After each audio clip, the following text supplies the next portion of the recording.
everyone's day is off to a magical start.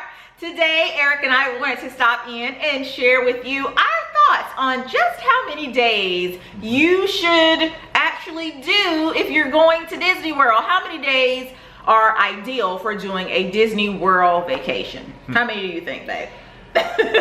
And let's set the groundwork here. When we say a Disney vacation, we're talking about not like I'm going to Florida, I'm visiting my relatives in Tampa, and we're stopping through Disney. We're talking about you've told the kids we're going to Disney for spring break or for vacation, and we're going to blow it out. And that's what we're doing. Yeah. And also, we should mention too that just because we say a Disney vacation, we're considering Orlando. Disney and Universal all the same. Yeah. All right. So I think for us, we have a couple of numbers. All right. So our ideal number that we suggest you doing if you are going to do a Disney vacation is going to be 7. Yeah. All right, for us that is ideal. That's ideal. I know that sounds high. Keep in mind that's our utopia.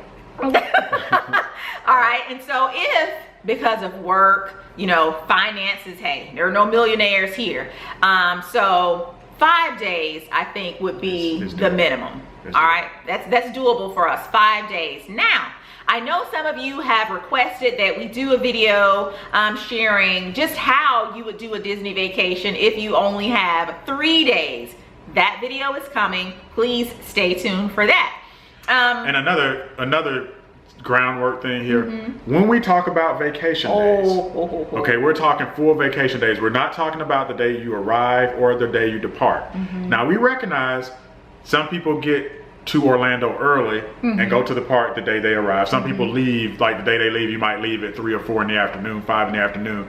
You might be able to squeeze in some part-time, but we're not talking about the arrival day or departure. For us, we're talking about those full days in the middle where you wake up and you have nothing to do. And you're in Orlando. Yeah, you have nothing to do but do stuff in Orlando. So 7 full days, so just to review, 7 full days is utopia. 5 is very much workable. 3, you can do it, but you gotta have some strategy. And we'll give you that strategy, like I said in another video. For us, I think the most we've done has been about what, 14 days? Yeah, that was great. We did like 14 around Christmas. Around Christmas, and that's kind of typical for us around the holidays. We stay about 14 days. To really kind of experience it, to kind of get there a little bit before some of the Christmas crowds. And so again, that would be, some of the strategy that we discuss in that upcoming video. This coming trip that we have that's looming, we're somewhere in between 7 and 14 days. We're still trying to work the kinks out on that. And the reason, guys, I know we're throwing a lot of days out at you, like, gosh, 7 days, 14 days.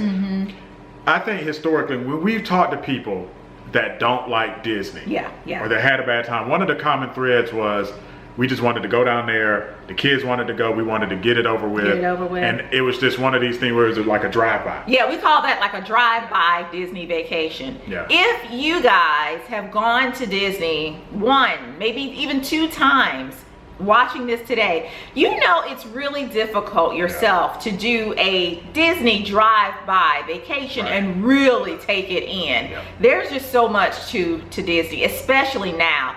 Disney Springs is just it's always evolving. There's so much stuff going on right now over at Animal Kingdom. They're putting up Avatar Land. Universal has the new Kong.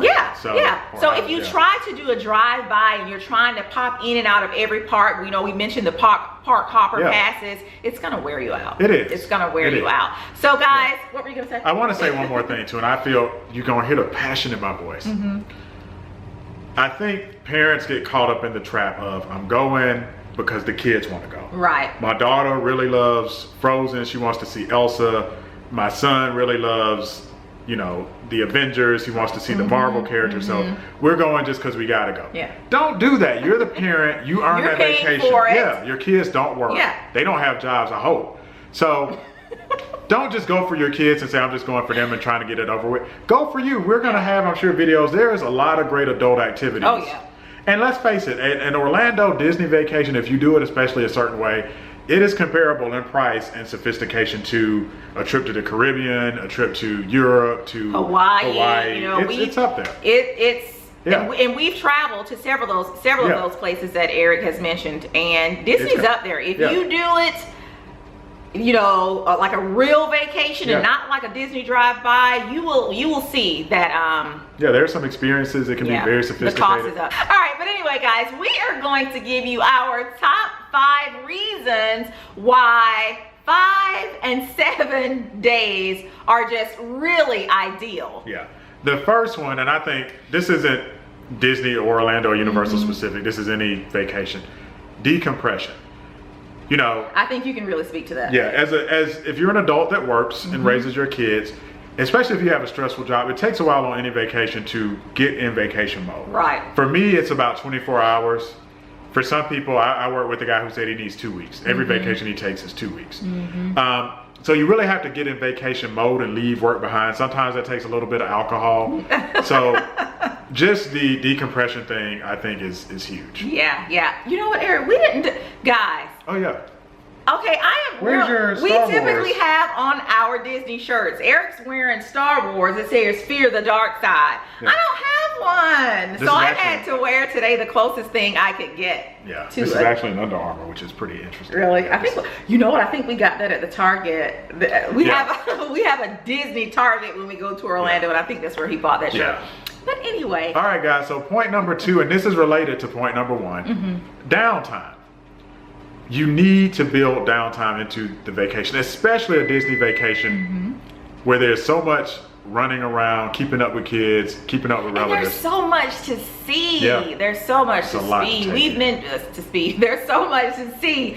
We have mentioned before that, you know, Disney is just constantly growing. Orlando as a whole is growing if you add in Universal. So you want to have enough time to, I guess, stop and smell the roses. And I actually had to learn this on our first trip when we took Chase. He was about 1.5. And prior to that, we had just gone just ourselves. Yeah.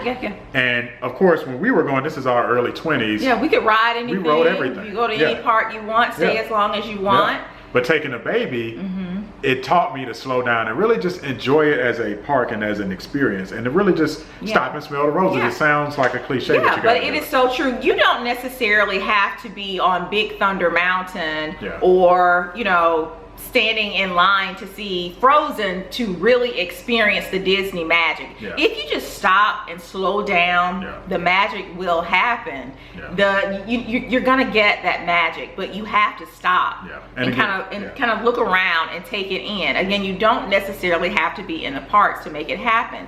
The resorts, all of Disney's resorts have just wonderful pools. And Orlando and Universal's resorts. Just stop and hang out at the pool. You know, maybe take your family one day and head over to Cracker Barrel and enjoy some pancakes, or go hang out at City Walk at Universal. We like City Walk and Disney Springs. We recently discovered what is it, Lake Eola? Downtown Orlando. There are a lot of spots. We're going to have a whole lot of videos about what to do when you're not at the parks. And that brings us to our third reason to do it is weather. Yes. Two forms of weather that you run into where you might need to stretch out your vacation. One of them is rain. It rains in Florida. So the odds of you getting rain at some point on your trip are going to be, I would say, 50-50. If you're going 3 days, you get rained out one day, you're kind of like, man, we lost. You know what though, babe?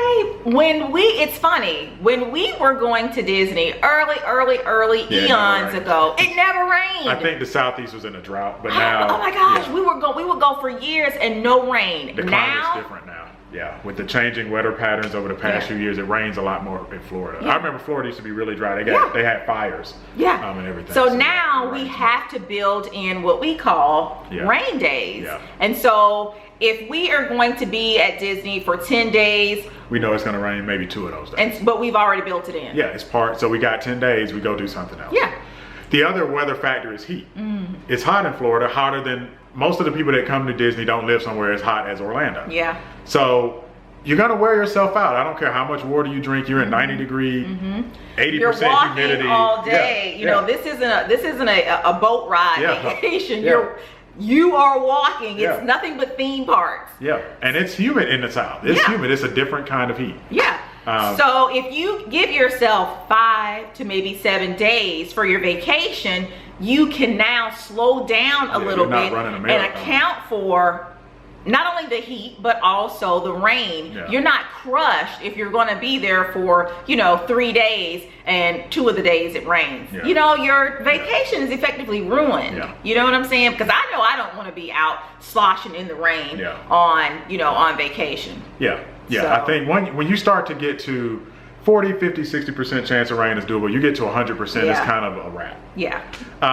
Our fourth reason actually relates to what you just said of kind of stopping and smelling the roses and exploring. If you have more days, you can be more creative and explore things outside of Disney and even Universal, explore outside of even those two parks. And babe, that's really good during peak season. Yes. Right now it's peak season. It's spring break. Couple of months, it's going to be the summer, still peak season. And so the parks are going to be, they're going to be crowded. And so if you have built in 5 to 7 days of your vacation on the days like, let's say maybe Friday and Saturday, where you just know not only are you going to have the travelers coming into Orlando, but now you also have to account for the individuals who live in Orlando, the locals. You might want to do something else. I know on our last trip we did what?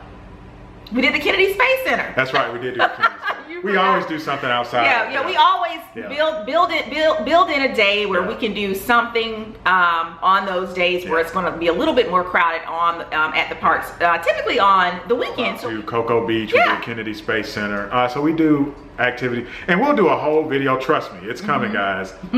Stay tuned. We're going to do a bunch of videos on just things you can outside do. of the theme parks. Things you can do outside of the parks, that being Disney and Universal. And our fifth reason is just quality time. You want to, if your go is stressful, we start to get on each other's nerves. And especially the more people or the more children, especially small children, it's just hard. And you want that quality time where your 2-year-old sees Princess Tiana, or your 4-year-old, sees Donald Duck. With Darth Vader. Or gets to spar with Darth Vader. So the quality time. Yeah, so you want to be able to, again, have 5 to 7 days where you're not rushing because you're trying to get your money's worth. And let me just say this, even if you do 3 days at Disney or even 2 days, it's still going to cost. Disney, no more is it just thought of as a cheap vacation. Whether you do 2 days, 14 days, it's money. So you want to get the biggest bang for your buck. You want to make those memorable experiences. You want them to be lifelong experiences, something that you can kind of look back on and cherish. You don't want to think back on your Disney vacation. And just, I blew that money. We were yelling at the kids the whole time. Because you were stressed. Yeah. If you build in 5 to 7 days at least, then you can kind of slow down, enjoy the time that you're, even if you have to wait in a queue for a while, you're enjoying it because, yesterday you had the day off where you guys just hung out at the pool or you did a nice dinner, or, you and your wife, or, you and your significant other took the evening to go over to Epcot. The quality time is also for the parents. And this goes back to my original statement, starting back where we started. I think a lot of the people that book short trips, it's just for the kids. Don't do that. If it's going to be just for the kids, I suggest you guys do another vacation. Maybe send the kids with, a family member who loves Disney. Ship them off with somebody else. Give them the money and let them send them on, and and send them on with them. But don't do the drive-by. Yeah, it's tough, guys. Now, and we are going to have a video where we talk about the 3-day trip. I think it is doable in 3 days. Yeah, it's absolutely doable. It's absolutely doable. Well, that's it, guys. We hope that you have found this video to be, as always, very informative. And so until next time,